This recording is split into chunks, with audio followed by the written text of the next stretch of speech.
Hello everyone, welcome back to Critical Role. First off, I want to thank the chat for buying this amazing cloak that came in. The most delightful Dungeon Master cloak, which is... Makes your eyes pop. Does it? Yeah, Makes more than my eyes pop. Right out. So, thank you chat, that's amazing. We did some videos with that. It's a little warm in here for it at the moment, but I'll be wearing it probably when we come back from the break for a bit too, so thank you for that. To get everyone caught up to where we are, the party was initially sent on a quest into the mountainous region beneath the dwarven city of Craghammer to find essentially a folk hero of the region named Lady Kima of Vord, who's a halfling paladin who had gone missing while on a vision quest that apparently led her to some evil that was brewing beneath the city.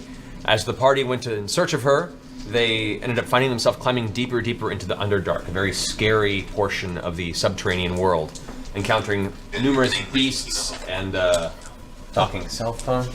Sorry.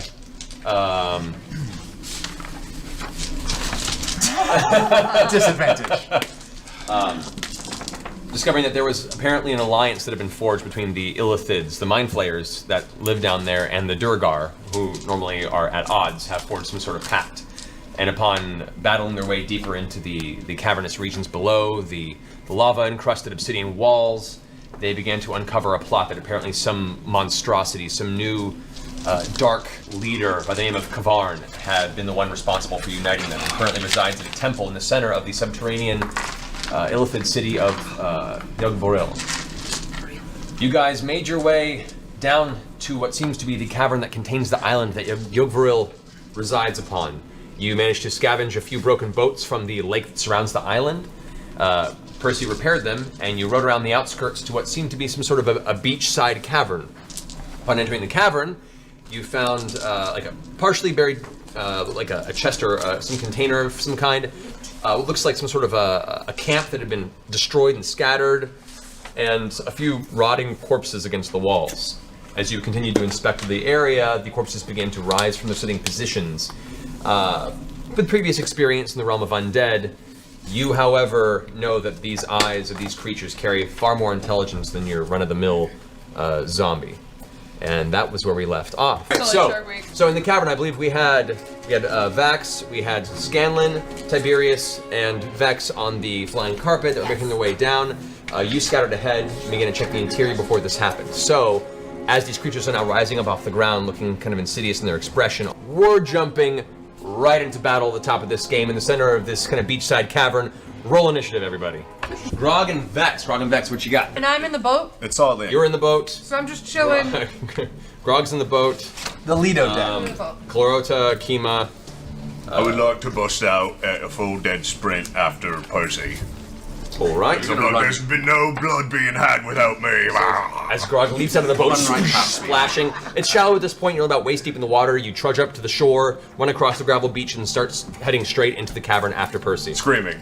Yelling into the cavern. Almost high-pitched. Big old Goliaths. Which one looks biggest? You're still on top of the flying carpet, the three of you guys lifting in. Does one of the ghouls look scarier Best than you can others? tell, there are these three that all look kind of similar in stature. There was one over here that is generally larger, taller, more lanky, and appears to have kind of a semblance of armor on him still. And he almost seems to be giving looks and silent commands to the others. He's a master zombie.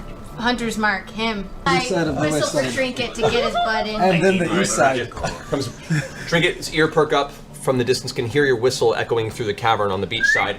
Stumbles out of the boat, sploosh, big splash, and chases after chases her way up after Grog. Okay, and then I conjure barrage. All wet and soaked, the fur kind of pushed against the body. Conjure barrage. You are quite a distance from most of them. You might have to hop off of the flying carpet. Can we fly the carpet forward, and You're currently not in control of the carpet. Tiberius is. I'll delay until his. Can I do that? You can do that. So as all the entities rise up, they all swarm in, rushing around with an unnatural speed. Oh, I should have He's missing a just... toe. Age ain't slowing them down, nothing. Wow. Hi, fellas. First thing you notice, one of them is giving off an awful stench. The smell you heard earlier, the smell you heard, the smell you smelt when you first entered the cavern that was terrible, is now so strong that it's nearly overpowering. Is there one specifically? You can't. It's hard to find a source to it. Okay. However, you are taking a claw strike from each of them. Oh, good. God. All right, so 3 claw strikes. Yep. You take the 24 points of slashing damage. Okay. I need you to make 3 Constitution saving throws. Oh, they got poison or something. They got magic. They got poison magic. So, 2 of the impacts, you feel this kind of sense of strange rot impeding upon your system, and you shrug it off, but one of them still manages to sift through and your system seizes. You feel all the muscles in your body begin to tighten up, and suddenly you're unable to move. It's just your entire body is one tense, giant flexing muscle, and you're unable to shift anywhere from your position. Feels like rigor mortis. Yeah, you're currently paralyzed, my friend. Paralyzed? What? Tiberius and Vex. Send a fireball right here. No. I cast Obelisk of Stone on my dear friend. I'm gonna raise him up out of harm's way. So you're just like barely brought up to the ceiling. It kind of crests the top of your head, but not enough to actually crush you or do any damage, but you are seemingly out of harm's way from the current undead onslaught. And then I go, give us a good idea. And I spend 3 sorcerer points and I huck a fireball. It streaks across, hits the base of the pillar, and explodes with a blast of red, fiery, magical energy. 32 damage. 32 damage. Yes. All right. Yeah.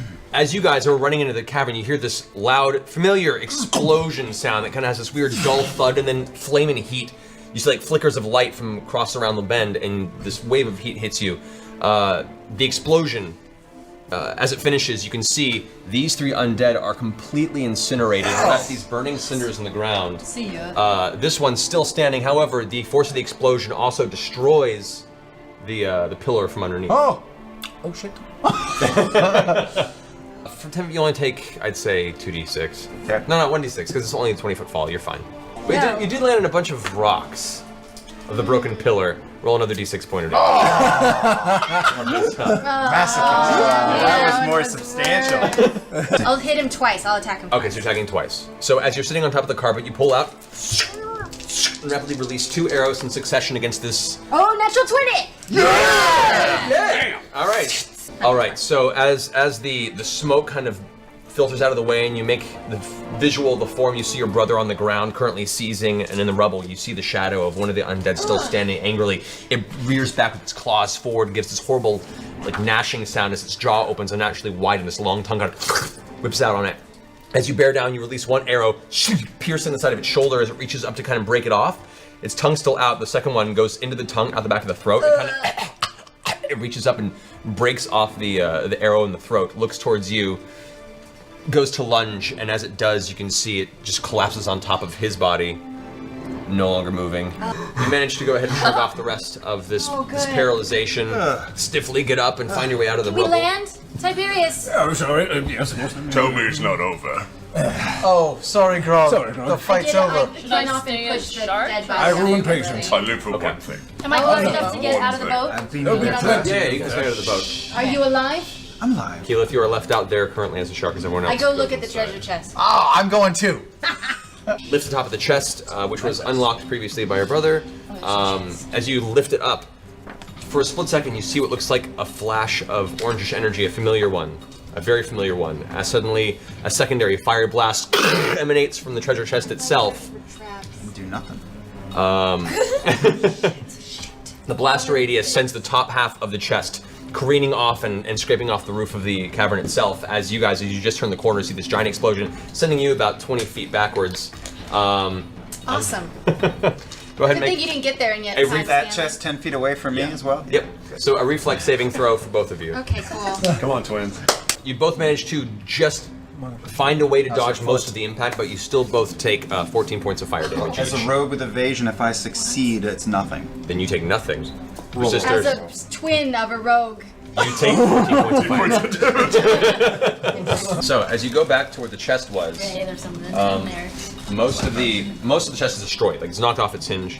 What looks like is a slightly charred, two-handed blade, like a giant sword that is currently laid inside. It looks like it's been there for a while as storage. There was a set of armor, natural armor, that's been completely destroyed by the blast. Come on. There are Pooper muffin. a number of coins. Gathering it up, you find approximately 420 gold pieces. The sword, which would be considered a great sword, seems to be largely unaffected by the blast, other than just a little bit of soot that you had to rub off the blade. So I'll take it to Grog because I figure he'll probably be able to use There it. you go.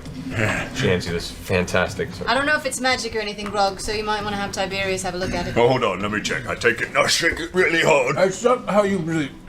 I think I know what I'm doing in a second. What you have there is a great sword of frenzy, Grog. You have the +1 bonus to attack and damage rolls made with this magic weapon. Ooh. When you attack a creature with this magic weapon, roll a 20 on the attack roll. After dealing damage, you can immediately make an additional attack for free. Ooh. Glad I shook it. Pass that piece of paper over here, so Grog can Maybe read Scanlan it. could use it. Scanlan could? It's bigger than It's you. a little big for you, though. You'd be at probably disadvantage using that. Rod, if you like. Give it over All right. here. Nice. Yeah, man. Great sort of frenzy. Yes. I'd like to rage frenzy. There you go. Are there any bodies that we can look at? Looking inside, you only find about 5 or 6 pieces of gold, but you do find one really, really nice. It looks like it's taken a little bit of damage, but it was once a really, really pretty diamond, and it's probably still worth. I'm just gonna keep this with the party. Oh, with Gold. the party treasury? Yes, of All right, course. sure. Actually, Plus 1 diamond. I excuse need me, to add to the treasury. Vex, let me Yes. see the diamond for just a second. As he's shaking his sword, I go into the bag of holding and take out the mending wheel.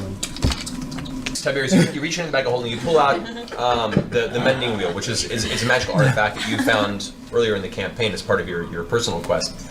It looks like a large spoked, almost like a roulette wheel when it's laid down, with these strange kind of points that fold out of it. Once you spin the wheel and you place an object in the center of the wheel, it's kind of lifted without gravity and mends itself back to its undamaged form. You can see the cracks on the surface of it slowly begin to mend, and eventually the diamond is brought to a solid, undamaged, finely cut example of a diamond. Sparkles. There you go. So pretty. Did we ever discern what is in that yellow vial? That's Oh, this thing? yeah. Do we know what this is? Does anyone Lady Kima or?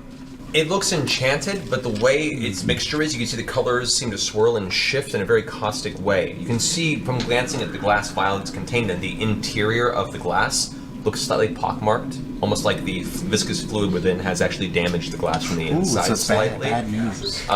You're unable to really ascertain what the nature of the liquid is, but those are the details you can make out currently. Did you make a perception check? What'd you roll? Oh snap! The second whisper. You look weird. What's up? We should just not be kind of hanging out in this this room right now. Can I try to get a better look at what I saw? You see best you can, and as you guys kind of follow her eye line, you look up and you see what looks to be some. At first, it looks like it's just part of the cavern ceiling. It has this weird texture that looks almost like the smooth rock that the interior of this cavern comes off as. However, as you see it shift and move, it looks almost like a portion of it is moving and slowly crawling. It looks like there's a slight source of looks like a red gleaming eye, and then 2, and something drops down from the side of it, almost like a tail that seems to dangle for a second. At which point it detaches, comes up almost like a giant ray, with a screeching mouth that screams out to you. It lands down in the center of the room. What is that thing? Of death. Let's go to roll some initiative, folks. At the top of the round is Vax. What should we do? Run! We've never done it before. We've never run before. I'm gonna use my what the hell is it called? My quick action to dash, grabbing my sister. Grab your sister. Get on the damn carpet, you fools! Can it fit us? Currently, you guys be able to get onto the carpet Jump now. on the What if carpet. he flies? All right. He probably does. Probably does. What? It doesn't How would a matter. giant winged thing fly? He looks like he flies, guys. Percy. Yeah, you still out by the boat. So I just heard someone yell "run." Yeah. So I'm just going to start getting I'm just that goes. unhooking the Yeah. boat and I'm getting the boat ready to go. Okay, so you take the butt of your gun and you start bashing against the ice that you set against the wall. It cracks, and eventually you get the rope free from the side of the wall. And I'm just like bringing the boat around so that people can get on really quick. Okay, Grog. I would like to rage and run. I see as many people as I can. All right. Running. So you just bolt out. I say rage run and barbarian speed. You're gonna get nearly completely out of the cavern. Pike. Oh wow, I'm up so soon. Okay, I'm gonna start running. All right, so you turn to run. You catch up to Grog just because he traveled twice the distance than you could have with your tiny little gnome legs and your full plate armor. You're like, and it's, plus it's sand, so your feet are sinking with each step. It's kind of rough for you to get around just because of your size and Can I terrain, like jump on his leg or back or something? you can try to. All right. As you jump to grab onto the back of Grog's back, you manage to find purchase. Grog instinctually just reaches back with an elbow and hits you right outside your armor, which knocks you flat on your back. You're currently prone in the sand right there. And Grog just keeps running. You kind of glance over your shoulder for a second, but because you're raging, you don't see her. You just see shadows in the cavern, and you have the So you start just moving your hand in the air, freaking out. The large ray-like cloak creature swoops down. But you take 7 points of damage from the impact of the tail. Okay. Tiberius, 10 points of piercing damage, and the creature wraps around you. Completely envelops Him or you. me or both? Him. Beastmaster. It completely surrounds you and wraps you like a blanket. All of a sudden your vision goes dark and you can feel yourself like you're unable to really move. You are blinded and unable to breathe. The air is not able to get to you at this point in time. Shit. Tiberius, your turn. Fire breath! Okay. 21. 21 points of damage. So you all hear this muffled sound as bits of flaming begin to shoot out from the corners of where it's wrapping around the torso of Tiberius, surrounding his head. The creature's tail flicks around in pain. You hear this like muffled sound as it keeps still tight around his head, just fighting through the damage and maintaining its hold on him. I fly around and ping, hit one of my stones. I'll spend 5 points, sorcerer points to cast telekinesis and fling it off of me. The force begins to pull it off of and flings it off of your head. The creature is snatched and thrown back at that point of the wall off of you. Take a deep breath. I use my movement to get the hell out of there. All right. Giddy up! Wait, is Pike off the carpet? I'm laying in the Pike's dirt. laying in the dirt right Okay, I will jump off the carpet, grab her, I'm too heavy. and say, Pike, come with me if you want to live. And I just hold her really tight, and I snip her hair, and it smells like strawberries. Gotta make it weird, man. Beauty. And then I dimension door us to the boat. Okay, nice. So, That's cute. as Scanlan grabs you and holds you for a second, for a moment you're confused, and then suddenly the darkness gives way to this flash of purple arcane energy, and the two of you fall a few inches into hard wood, and you feel the boat rock for a second as you're now on the outside in the boat being tugged by Keyleth the shark. Scanlan, thanks! Don't worry, that hardwood is the boat. Trinket! Nice. Run! Trinket runs up, and you staying on the. Can I jump down and I jump off the carpet and then I climb on Trinket and we take off. All right, you go ahead and you jump on the top of your bear, and you start just mounting down the hallway. You guys manage to make your way outside of the cavern. As you guys all get into the boat. Follow the Macy's Day Balloon Shark. This is the craziest thing ever. As Keyleth begins to pull away, the boat takes up speed into the water, and you hear that moan sound begin to get louder as the creature out of the cavern, giving I take a chase. shot. I throw dagger at McRae there. Okay, so you throw both daggers. Unfortunately, it's kind of hard to make the form of the creature. It seems to almost, I can't say change its color, but it embraces the shadows around it, and it gets harder and harder to see. And for a moment, you swear you see two more appear at its sides. Oh, mirror images. Mirror You images. fling both daggers, and they vanish into the darkness, then return to your sides. So you've leaned your I've leaned crafted Let's go, bad news. giant sniper cannon that you've constructed up against the side of the boat. Come Aim on, it up Tracy. best you can and take a shot. The ship actually rocks from the impact of the explosion. For a second there, you all feel like it's going to list and take on water. I reload. So you go ahead and reload. Grog. How close is Manta Ray? Is that chain of returning long enough to get to him? You can certainly try. I'm gonna hold off. I would like to hold off. And maybe he'll come closer. Okay. Since I seem to be an intimate sort of fellow. All right, cool. Keyleth, you managed to get some distance Awesome. from the ship, pulling it further behind. It is going to move. It gains up on the boat to about there. It actually gets a little lower, and it's That is so cool. So it's starting to gain on you guys and make its way gliding down towards the front. And you see now there's a secondary, there's now two of them side by side that are coming down towards you guys. That strange moaning sound that it's making begins to grow louder and louder, and all of you kind of close your ears for a second. Everybody make a wisdom saving throw. Okay, so Kima, Vax, and Grog, and Clarota all just kind of hear this whole moaning sound and kind of plug their ears and shake it off. Not a problem. Everyone else, Instant paralysis. This creature, all of a sudden, its form becomes far more frightening than you ever saw before. It almost seems to swell with the cavern. All of you are considered frightened. It's disadvantage on all attack rolls, It's a bear. and you cannot move closer to it. Nothing scarier than a bear. But you can. You can take that turn now, yeah, as it's moaning. Now, since I shook it off, I'm like, that's lovely, and I would like to try for the first time, intimidating presence Is that a spell? on a creature within 30 feet. It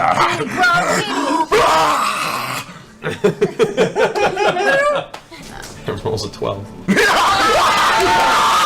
So, after there's this moaning sound that sends the entire boat shaking with fear, everyone kind of grasping the side of the boat, looking at each other like, we're gonna die, we're gonna die. Grog turns around, steps forward, kind of pushing Pike and Scanlan to the side a little bit, and just glares at this creature, gives a giant bestial Goliath shout, "No!" out into the cavern. That counteracts the moan that it's doing. You can see the creature, which looks teeth bared, its wings out, looking extremely frightening, looks visibly shaken and begins to flap backwards and actually give about 30 feet of distance between you guys instinctually with its movement. That's right, bitch.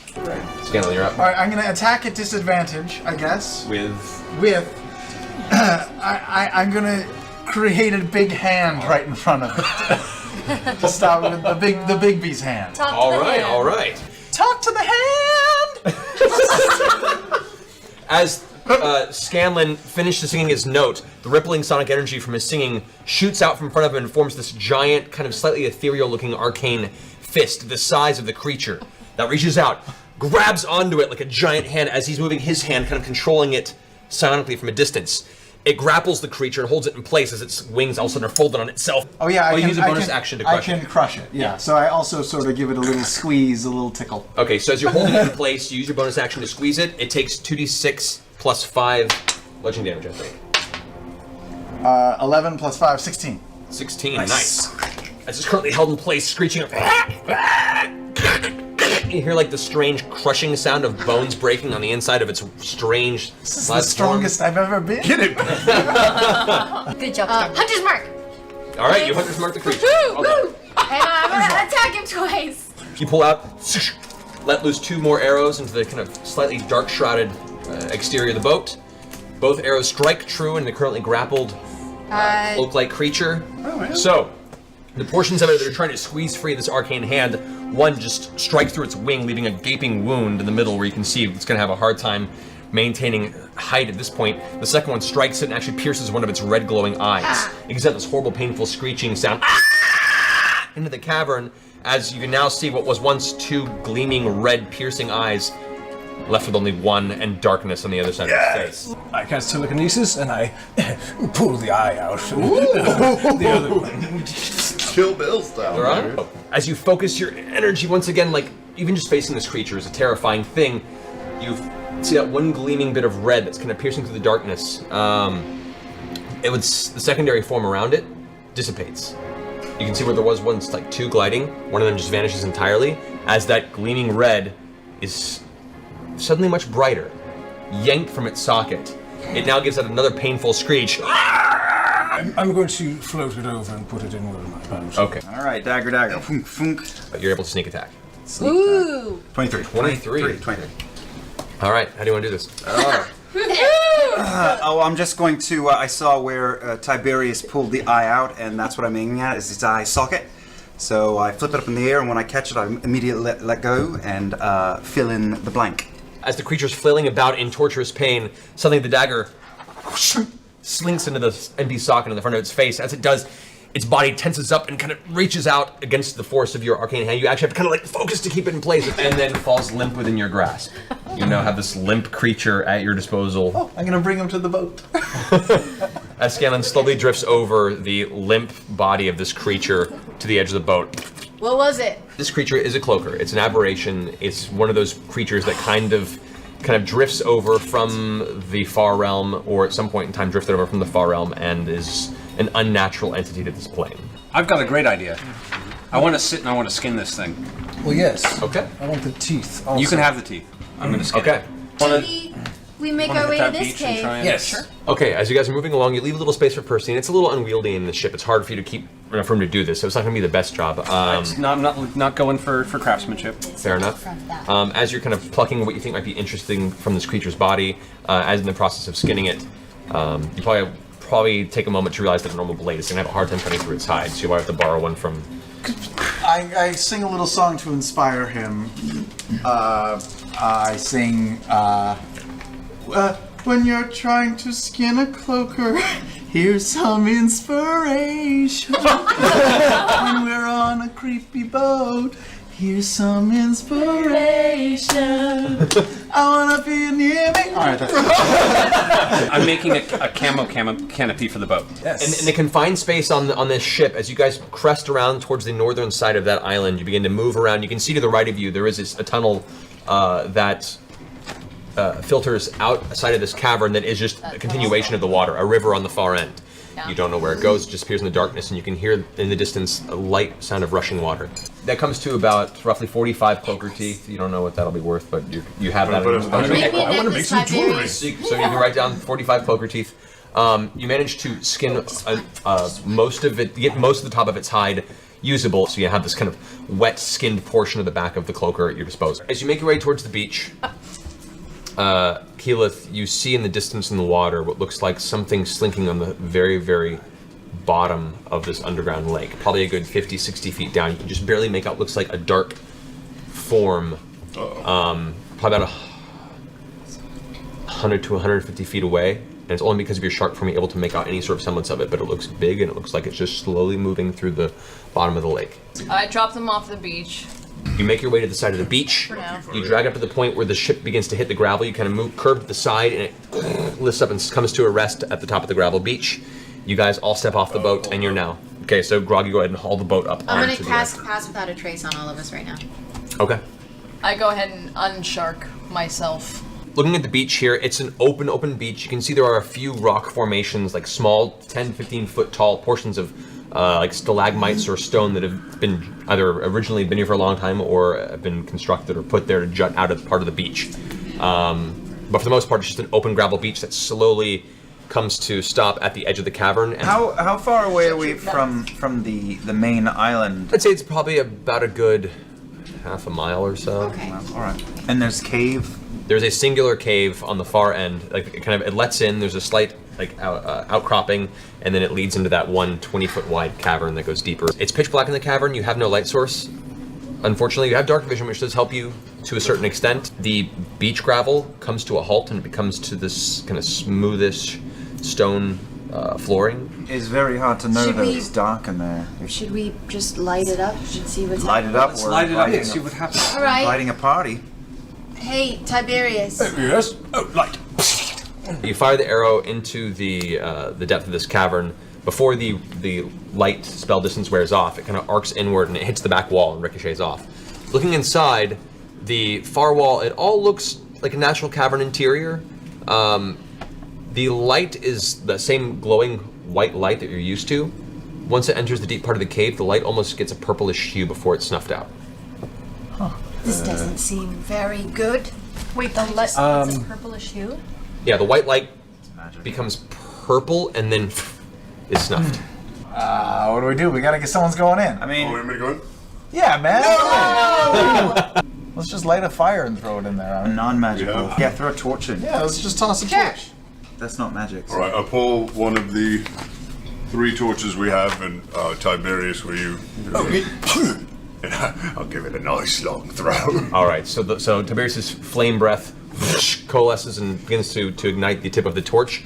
As Grog lobs it in, end over end, you see it hits the far end of the cavern, topples and hits the ground. The fire itself, the bright red burning, as it comes to rest, takes on, once again, What do I a see as strangish purplish view. Sees Could it I down use there. dispel magic? You can attempt to, yeah? Okay, I'll attempt. Okay.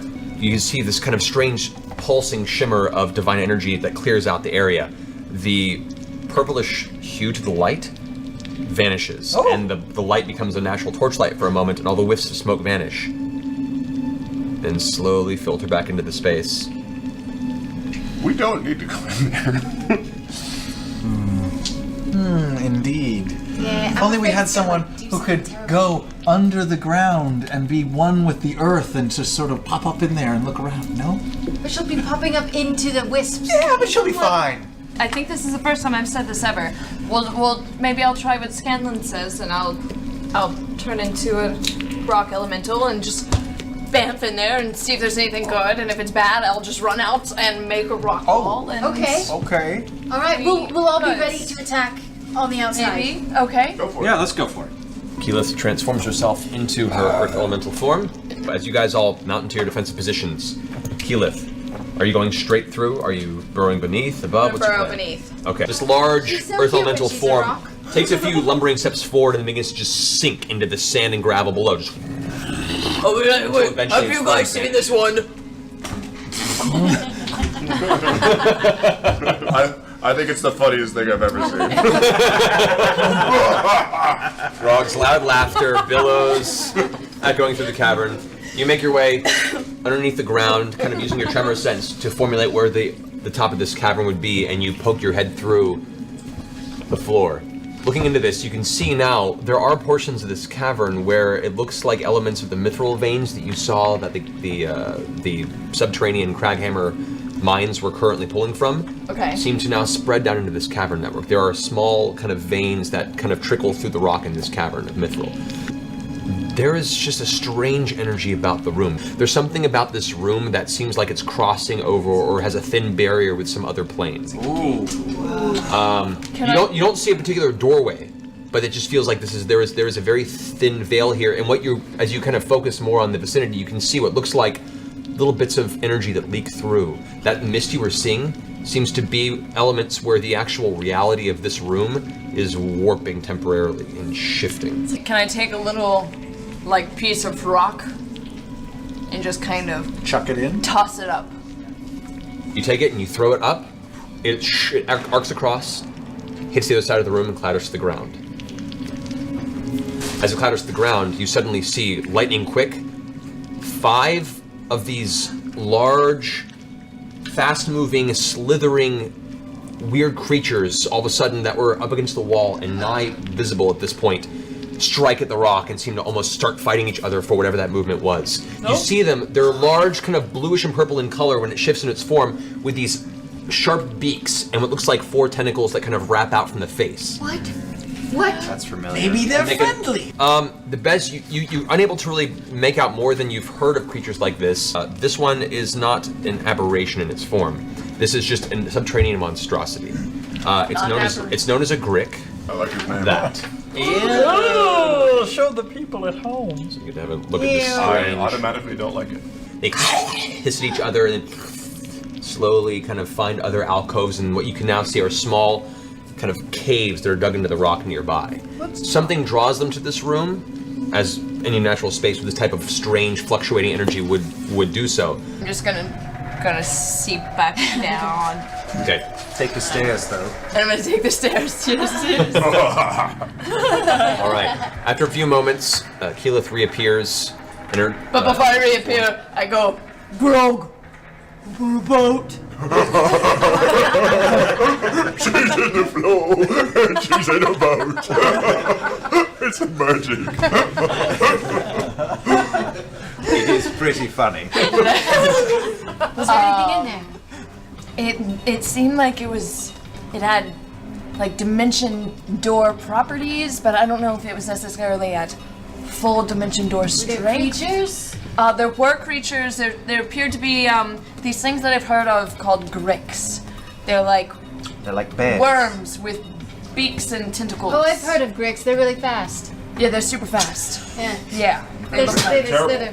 Yes. Yeah, man, I studied the Underdark. Come on. All right. Do they What attack could be? things that, really fast? They seem really fast, right? The glick things, yeah. Yeah. I wonder if, Percy, can you make a bomb?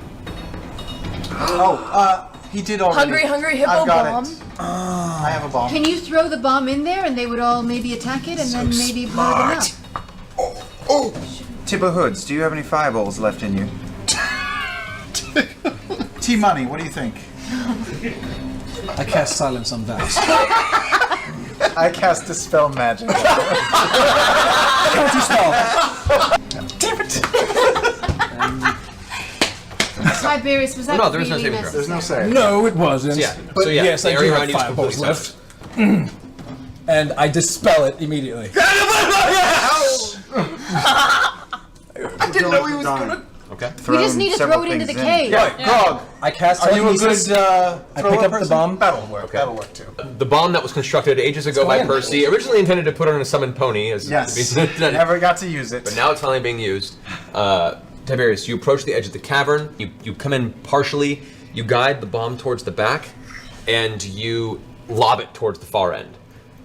At which point, in a blur of motion, the strange hissing sound, a bunch of momentum hits the room, and you see all these creatures begin attacking it. The fireball impacts the far end of the wall where the cluster of these strange worm creatures are. It explodes with a loud, blasting, echoing explosion sound. I'm doing this. Hold your ears. Go ahead and roll damage on that. 32.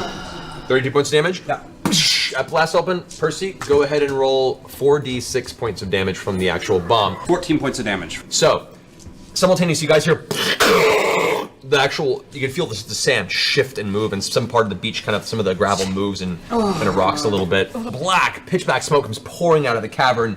You kind of have to guide yourself. As the smoke slowly clears, you kind of get a glance in there, and you can see there are bits and pieces and chunks of Grick matter across the wall on the inside of the cavern, with some gaping half bodies of these creatures just kind of torn open from the explosion. There is nothing living and nothing moving from what you can see in the center of this cavern. Let's go in. This tunnel appears to be empty, other than the strange phenomenon of this energy in the tunnel. As you take a moment and kind of step inside and kind of feel the essence of it, there is no portal. There is no doorway, there is no tear, there's just a very thin veil between this plane and another.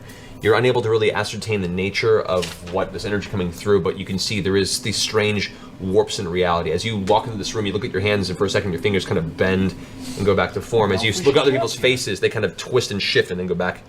You don't know if it's just a purely visual thing or matter itself is actually twisting, but it's a very discombobulating being in this room for an extended period. Clarota, what are we looking at in here? Clarota, as he kind of enters behind you guys, his hands together and goes, This, I believe, is the veil where Kavarn stepped into the cavern. This is a boundary, a thin membrane between this prime material plane and elements of the far realm. Ooh, Clarota. Far realm? Yes. Do you think we could, after a rest, of course, conjure a way to break the barrier and possibly go to that side? Wish not to do that. Clarota. Your mind. Break. Ooh, that would be awful. I need it. Clarota, is this a possible thing that we should maybe shut down? Could Kavarn send his allies through here? We have not the power to shut this down. Is it safe to be near it? I don't know. Oh. I got it. To find out. Maybe it would be good to block it off. We'll collapse it. At least wall it off on our way out. Yeah, that's a good idea. I like it. If you'll excuse me. I reach into my pouch and I pull out the scroll of telescription. I enchant it to reach my brother Gerard. I write on it, Dear brother, it seems I'm in a bit of a pickle with a certain type of creature that can take control of others with his mind and do nasty things. Goes by the name of Kavarn, and the only thing I know about him is he has a black horn. Please help. Love, Tiberius. I put a little cologne on that page. He can't smell it. Yeah, but it's always a nice gesture. and I send it. okay, so the scribe material rolls up on itself and vanishes in front of you. Hopefully he answers back promptly. Gerard is a warlock and is a wizard of the mind, arcana, things I do not know of. He could possibly help us and have quite access to great knowledge of this matter. I've been collapsing that cavern. You managed to make a way where, like, the central kind of focal point, or the pinch point of this cavern's entrance, you managed to eventually just carve all the stone to close it off. Okay. About, say about 20 minutes of you doing this, as you're having this discussion, a small slip of parchment apparates in front of you. Written upon it, it says, Tiberius. You speak of the far realm, which I am quite familiar with. There are many aberrations. However, I do not know the name Kavarn per se. In my research, there are many things that can fall into the description you say. It's vague enough. Unfortunately, I have not much to go off of. If you had perhaps an image or a visual description of this creature, I'd be able to help. But at the moment, I have no way of giving you any more knowledge. My apologies. And sign at the bottom. May I see this? Draconiar Noir. You're astute. I start stuff. digging a ditch with my axe in the sand. Okay. I'm going to you work digging on there, the Rob? on the camouflage. Don't worry about it. I know that, but no one camouflaged the explosion of fire that lit up the cave. Then let's get out of here. Why don't we go to the island and see if we can make camp? Let's head to those little buildings off the corner there. Not yet. I do not think What? that is What's wrong? wise. I'm gonna sit down near where the far plane Just be portal is. Clarota, Pike, do any of you want to help me in this What are you doing? scrying spell? Oh. I'm gonna do my scrying spell. Oh, okay. I can assist because I have that as well. You do have scrying as a spell. It wouldn't be a way that she'd be able to help you in that spell more than just probably a slight bonus to the DC, but I'll keep that in mind. Scanlan, can you give me some meditation music? Would that help it? Yeah, Okay. definitely. To inspire Keyleth with her scrying spell, I hop in the ditch I've been digging and start going, look, I can do it too. And I start paddling in the ditch. Good job, Grog! You did it! Is that inspiration? You feel inspired. You take 10 minutes to yourself to prepare the ritual. You kind of carve out a portion of the beach where the gravel is most easy to manipulate, and you begin to set up this extensive scrying ritual. And I wanna meditate specifically on the horn, and I wanna use Pike and see if I can channel her vision through with the focusing on the horn, since that's what we really know. It's pretty much the only thing that we know what it looks like. Okay. So as you draw the circle across the portion of the gravel and stonework, actually, this is further in the cave, so the gravel has given into more solid stonework. You begin to carve across the ground with a small piece of charcoal that you use for your ritual drawings, this giant runic circle. You draw points for you to sit and a point for Pike to sit as well to help you focus on this vision. Once you've taken the 10 minutes to establish all the various material components and kind of littered it with pieces of dried animal matter, some herbs, and kind of lit a small bowl of incense to the side to help you in this spell, you sit down, take your place. Pike, you take your place, and you begin to concentrate. You feel your vision project beyond you. It's a sort of out-of-body experience as the energy that makes up Keyleth is no longer given physical form, it's just adrift in the darkness. You feel yourself drawn, pulled almost, like there's an energy that draws you, as if poison from a wound. It pulls you upward and you're looking down over the top of this entire cavern suddenly. The darkness tends to fade for a moment and you can make out the general outline of this island. Once again, your vision zooms in and shifts. You can look over the city. You can see Yugvaril over top, this temple. It is actually open, and that strange glowing source of green energy you can see is slowly emanating from the top. Your vision is pulled forward again. You feel yourself drawn towards it, and as you come towards the top, you can see the open portion of this temple's roof is a crossbeam made of gold or brass, and there is some sort of structure hanging from it that falls deeper into the temple. You then move past this into what is the topmost chamber of this temple. Here you can see now this brass crossbeam drips down into what is a spiral of metal. This strange arcane contraption, about 15 to 20 feet. It comes from the top of the temple chamber to the center. We're held aloft underneath it by another 15-foot drop. You see in this dark room a pool, bluish purple liquid, and it's pulsing with life. You can see with this pulse, almost like a heartbeat of purplish energy, what look like small stones, small purple stones. But they're not stones. They're minds. They're brains. They're essences. And they're all working together, interconnected. You're looking upon the elder brain of Yugvaril, the center of the entire Illithid colony that resides in the center of this chamber. You can see now this green energy that's being brought down from this metallic structure, acting as an arcane prison for the Elder Brain.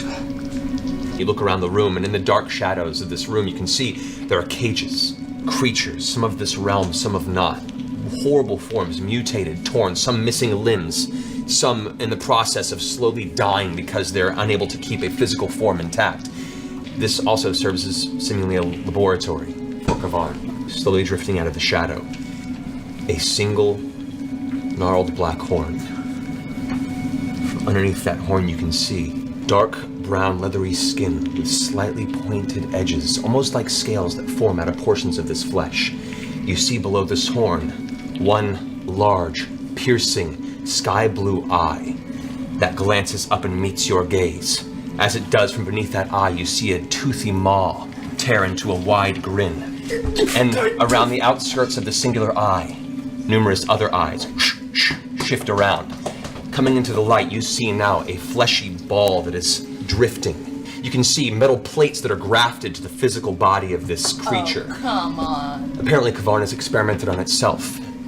These eyes are attached to strange finger-like stalks that twist out of its body. These eyes darting around the room, looking at different directions. And then they all singularly shift on you at once. As it does, you can feel, all of a sudden, your presence, which has been drifting through the scrying spell, locked in place. So, guest, do you like my home? You're welcome anytime. At which point the horn seems to glow with this creepy greenish energy, and you feel this piercing pain blast into your head. You try and scream, but you can't. There's no breath. Like to us right now. Keyleth is sweating profusely, and you can see she's I'm walking up to flinching. Keyleth, and I'm grabbing her by the shirt, and I'm going to slap her across the face. All right. You take 11 points of psychic damage and are thrust out of the scry spell. Your vision is pulled out of the top of the temple, and suddenly you're back in your form as a sharp pain hits you across the side of the head. That's holding you. Christ, what? Why? It looked like Why? a matter of time. You were in pain, You or look you like alright? you were about to. Are you alright? You were in pain, so I thought I'd fucking slap you across the face. Gee, Kavarn's the beholder. A beholder? What's that? Kavarn has been experimenting on himself, and so he has armor grafted on him, and the horn, which I don't know. Wait. What is So you a said beholder?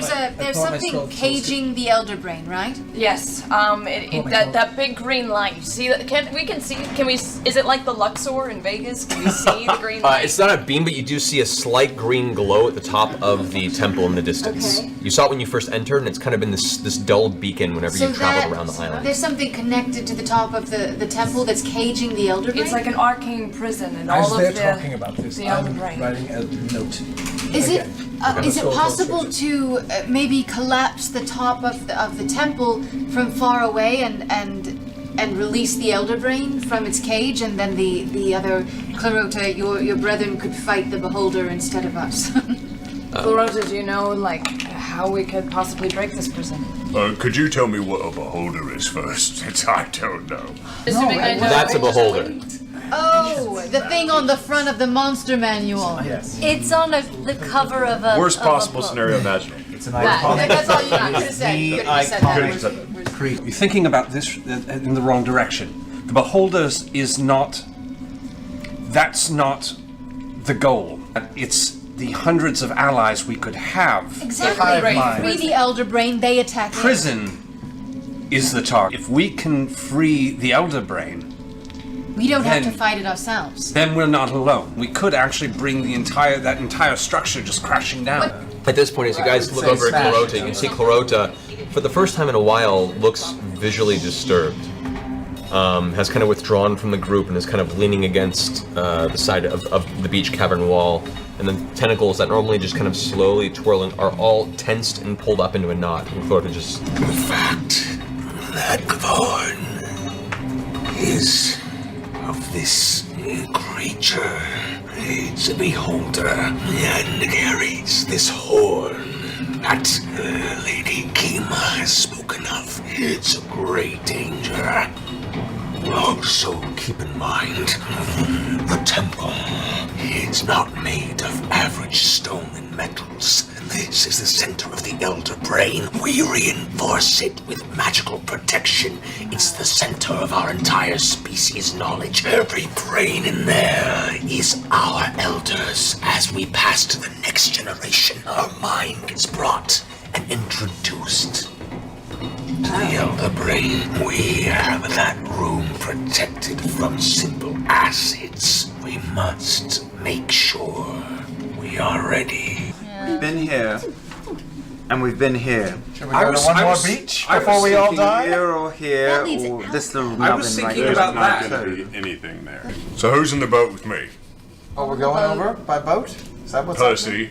Percy, Keyleth, Trinket. Pike, and Trinket. So we start paddling in the What boat. about Probably Kima and Clarota and Clarota? Oh, Clarota can float Clarota over. should go with Clota us. can just hover. Can Clarota be on the carpet? Then? You can hover alongside. Yeah, we'll the take boat. Kima. Yeah, Clarota come with us so we can like kind of Love keep boat. Percy, you going in the boat as well? Yeah, I'm in the boat. I'm not. You're I'm not doing used that. to Scanlan. You're going with. So we've got the Are some of us Clarence, flying? We're Yeah, flying. we're- Team we're- Clarence and Team Kimmy Gibbler. As Grog's pulling on, you're going to pull it across. It's a slow speed, but you're making your way. You see the water disturbed slightly about 200 feet off to the right. Something deep below, you can see bubbles rising up.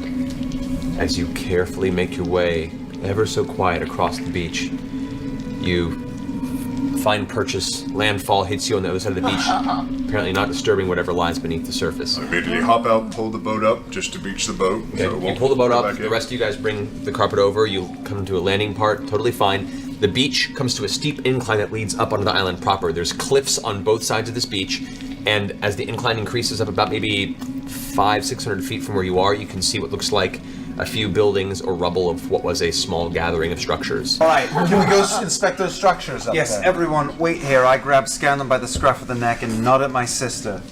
I turn invisible. Let's Oh, go we're take going. a peek. Okay. Yes, we're going to take a peek. Just wait a minute. You guys make your way towards this ruin. The stonework is interesting. It's almost like an influx of jade and marble. Like the stone itself does not seem to be anything you've seen naturally around the cavern. Either it was brought here or was crafted from some substance that resides on this island. But it has this weird kind of green jadish kind of marble, almost vein-like visual to it. And you notice all the structures aren't straight and smooth. Everything has this kind of slightly non-Euclidean bend to it. Every edge has a slight curve. It's off-putting. There isn't a rigidity to any of these walls. And the buildings themselves almost seem to look like they sag, or they kind of sit or rest at a strange, unnatural angle. Many have been long crumbled, and you find some of these buildings have just fallen in on themselves. There is a large circular structure, a pit, that is built kind of central to this. On the floor, you can see what looks like splotches of dried crimson, long left blood splatters of some sort of creature. You see dried bones. But the bones, while dried, have some sort of fungus growing on them. You also see what looks to be, tucked against one of the walls, a campsite. But a very large campsite. The fire pit is 15 feet wide, and it's just a small cinder. There is actual embers in the fire pit. There looks to be a large kind of bedroll made of just patchwork furs. It looks twice the size of what I would use for a fire or what I would use for a bedroll. 3 times even, which means it houses a lot of individuals. Or one big Or a really big thing. Giants. Yeah. As you're taking this look too, as you guys are having this visual, Question. Bigger than Grog. well, you immediately hear a sound, and as you glance over your shoulder, you can see what looks to be some sort of towering humanoid dragging something behind it. It kind of glances up with its nose in the air. Who goes there?